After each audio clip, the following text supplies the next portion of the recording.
morning. Tanong ko lang kasi kahapon, Yusek, tapos na po yung pagtalakay sa Article 4 ng impeachment grave threats. At lumalabas po na may banta kay Pangulong Marcos based po sa naging pahayag ni Mayor Baste na naging trigger point po ng NBI para bumuo po ng task force. Ano po yung reaksyon ng Malacanang o ni Pangulong Marcos nung marinig na talagang may sinabi si Mayor Baste na talaga gusto nila ng ulo ni PBBM at bukod doon sa sinabi ni Vice President Sara Duterte na pupugutan ng ulo po?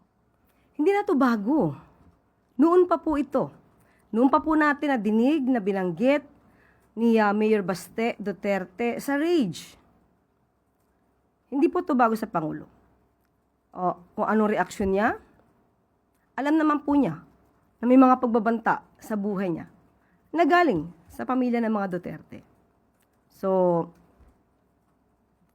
kailangan din po na protektahan ang ating Pangulo at ang pagpoprotekta na to ay obligasyon po ng mga concerned agencies na dapat mabigyan ng protekta or proteksyon ang ating Pangulo at obligasyon din po ng concerned agencies na ito po ay imbestigahan.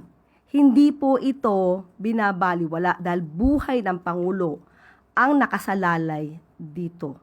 Hindi ito dapat gawing joke lang o isipin ng mga concerned agencies na joke lang ito. Buhay po ng Pangulo ang pinag-uusapan dito.